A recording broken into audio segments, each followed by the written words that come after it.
Uyu munsi ni Champions League nkuko mwese mubizi turi buza kuganira mu mikino itandukanye ariko kuri isa mureke tumaze tugareye ku ikipe ya Real Madrid n'ikipe ya Man City. Turi buza kugaruka tureba umukino uri buza guza ikipe ya Newcastle ndetse n'ikipe ya FC Barcelona. Ariko muri Real Madrid ikibazo cy'imvune cyakomeje kuba imbogamizi kuko hari abakinyi ngenderwaho muri Real Madrid nkuko nari nababwiye bwa mbere kuri video nagiye mbagezaho. Ikibazo cy'imvune muri Real Madrid kiravuza ubuhuha ndetse n'abakinyi bahari muri Real Madrid bamwe bafite amakarita y'imihondo bishobora ko muri uyu mukino bari buzo kugana n'ikipe ya Man City nibabona ikarita iyo ari yose y'umuhondo nakabuza umukino wo kwishyura uzabera kuri Etihad Stadium kuri stade ya Man City. Abo bakinyi ntago bari buze gukina uwo mukino wo kwishyura mu gihe bari buze kuba bamaze kubona ikarita y'umuhondo kuko nari maze kubivuga. Hari bamwe mu bakinyi bakomeye mu ikipe ya Real Madrid kandi twavuga ko aribo bayihetse bameze nkaho basigaye badafite imvune ariko nabo ubwabo bakaba bafite ako kabazo k'ikarita y'umuhondo mu gihe muri uyu mukino baza kuba babona indi bakazagenda noneho Real Madrid nta muntu wavuga mbega icyizere kikaza gutakara cyose mu gihe bamwe mu bakinyi basigaye bari buze kuba babonye indi karita y'umuhondo. N'umukino uraza kuba ukomeye ariko reka tubaze turebe mu bamwe mu bakinyi bafite imvune kwa ikipe ya Real Madrid mu gihe kwa Man City bo bari mu byishimo kuko bamwe mu bakinyi ngenderwaho ba Man City bo bari kuva mu mvune mu gihe muri Real Madrid bo ibibazo bikomeje kuba ibibazo. Twihuse kuri Real Madrid uwitwa Kylian Mbappe nabanje kwabwira inkuru ye ko yari afite imvune yaramaranye igihe kitari kinini kuko iyi mvune yagiye arikiniraho imikino myinshi cyane gusa ikagenda imuzukira. Nibwo yaje gufata umwanzuro ava muri camp ya Real Madrid yerekeza mu Bufaransa kujya kwivuza, we aragenda yishakira abaganga be bwite. Abantu bakanze subscribe kuri YouTube channel iyo nkuru nagiye nyibagezaho muri videos nakoze y'agashoti ariko nawe nimba rubwa mbere kuri YouTube channel ndasaba ko akana subscribe tukajye tubana buri munsi. Kylian Mbappe yari yafashe urugendo ajya mu Bufaransa gushaka abaganga be bwite bo kumwitaho, aragenda yivuza ivi, amaze kwivuza arongera aragaruka muri Real Madrid. Kuri uyu mukino araza kuba ahari ariko ntabwo ari buze gukina ariko biteganyijwe ko umukino wo kwishyura uzabera kuri Etihad Stadium kuri stade y'ikipe ya Man City. Kylian Mbappe nta kabuza azaba ameze neza, azakina uwo mukino wo kwishyura. Ariko iyi ni na message, Kylian Mbappe ni umukinyi uba ufite ukuntu ategura ibintu bye neza kuko murabona igikombe cy'isi gisigaje amezi 3, so kuguma rero yicaranye iyo mvune komeza kuyikiniraho ntabwo ari ikintu yabona neza. N'umukinyi ufite ibintu byinshi afite kwitegura muri we. So Kylian Mbappe ni umukinyi nawe ufite imvune kwa ikipe ya Real Madrid. Tukagaruka kuri Rodrigo wagize imvune ikomeye cyane kurusha abandi bakinyi bose ba Real Madrid kuko iyi season yose ntabwo azagaragara ndetse no mu gikombe cy'isi igihe kizabera bizaba bigoranye ko ashobora kugaragara mu mikino imwe n'imwe y'ikipe ya Brazil. So Rodrigo rero nawe numye muri abo akaza Jude Bellingham nawe afite imvune ariko nanone akaba ari muri ba bakinyi bafite ikarita y'umuhondo, amakarita y'umuhondo ku buryo ki abonye indi karita byamusaba ko azasibira undi mukino wo kwishyura uzabera kuri Etihad Stadium. Ubundi nawe akaba ari umwe mu bafite imvune kuri ikipe ya Real Madrid ariko we hakazaho nako kantu ko kuba afite andi makarita. Akaza Kamavinga, Eduardo Kamavinga nawe afite imvune, akaza Ceballos ndetse na Alaba.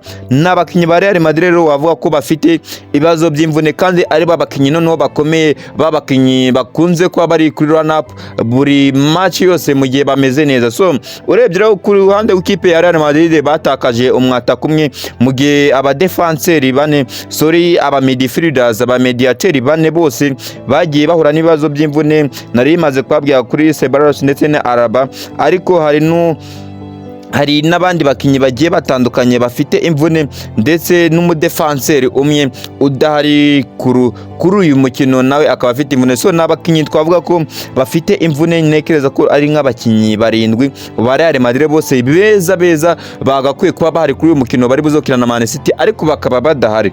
So ni ikintu gikomeye mu gihe ku ruhande rw'ikipe ya Man City bafite kugaruka kwa Erling Haaland nabonye ejo yari yapostinze ifoto yerekana udusharu agasebe ko bamuteye takire ikomeye cyane bari mu myitozo. Haaland rero yasibye imikino igiye itandukanye ku mvune yari amaranye iminsi, harimo umukino wa ikipe ya Man City yarekenye n'ikipe ya Newcastle ndetse n'umukino wa Man City yakinye na Leeds United. Iyo mikino uko ari ibiri Erling Haaland yarayisibye, ariko kuri uyu mukino bari buzokina n'ikipe ya Real Madrid, Erling Haaland araza kuba ahari, mu gihe uwo bita Kovacic ku ruhande rw'ikipe ya Man City ntago ari buzogaragara kuri uyu mukino. Ariko no kugaruka kwa Phil Foden ni ikintu cyiza, ariko Phil Foden we biraza kugaragara ko atari ku bakinnyi bari buze kubanzamo kuri uyu mukino, ariko akaba ameze neza ku buryo isaha ku isaha ashobora kuza kwinjira muri uyu mukino asimbuwe. So Erling Haaland ni umukinnyi rero uri buzogaragara kuri uyu umukino ukomeye cyane. So murumva rero amahirwe menshi kari ku ruhande rw'ikipe ya Man City. So babakinnyi rero nababwiraga ku ruhande rwa Real Madrid bafite amakarita noneho bahari, hari uwo bita Carlos, ni umukinnyi ubafasha kuri gatatu rw'ikipe ya Real Madrid, akazana Vinicius Junior. Abo ni bamwe mu bakinnyi twavuga beza bari kuri Real Madrid aka kanya bahari, badafite ikibazo cy'imvune, ariko nanone bakaba bafite ikibazo cy'amakarita. Mu gihe bari buze kubona ikarita y'umuhondo, nta kabuza baraza gusibira uyu mukino wo kwishyura bazakira n'ikipe ya Man City kuri Etihad Stadium. So umukino rero uzaba ukomeye, ndetse nuko uyu munsi uri buze kuba ukomeye nubwo amahirwe menshi ari ku ruhande rw'ikipe ya Man City. Ariko reka manze mbabwire bimwe mu bintu mu mikino itanu byibuze iheruka ikipe ya Man City yagiye ikina n'ikipe ya Real Madrid. Ikipe ya Real Madrid yagiye yitwara neza mu mikino itanu iheruka, kuko imikino itanu iheruka ikipe ya Real Madrid yagiye yitwara neza igatsinda ikipe ya Man City. Ariko nituza kugaruka ku mikino yose bagiye bahura, ikipe ya Real Madrid kuri stade yabo Santiago Bernabeu, ikipe ya Man City yarahakubitiwe cyane ikipe ya Real Madrid, kuko mu nshuro 15 ikipe ya Man City yagiye iza kuri Santiago Bernabeu yaje gukina na Real Madrid. Ikipe ya Real Madrid yakubise ikipe ya Man City inshuro enye iyitsindira mu rugo. Man City ikagerageza kuhanganyiriza inshuro ebyiri n'ikipe ya Real Madrid, ubundi Man City ihatsinda umukino umwe.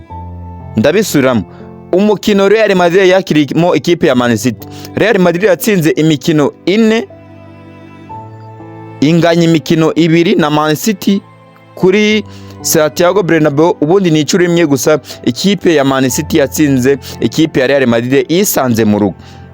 So mu mikino rero ukuranwa by'umwihariko muri imikino ikipe ya Real Madrid ikina n'ikipe ya Man City ni amakipe amaze gutumburana inshuro nyinshi zishoboka, kuko mu mikino bagiye bakira nyingi yo kuranwamo ikipe ya Real Madrid yakuyemo inshuro ebyiri, ikipe ya Man City gatoya ikipe ya Man City yakuwemo na Real Madrid inshuro 3 yisezerano muri Champions League, mu gihe ikipe ya Man City yasezerera ikipe ya Real Madrid inshuro 2.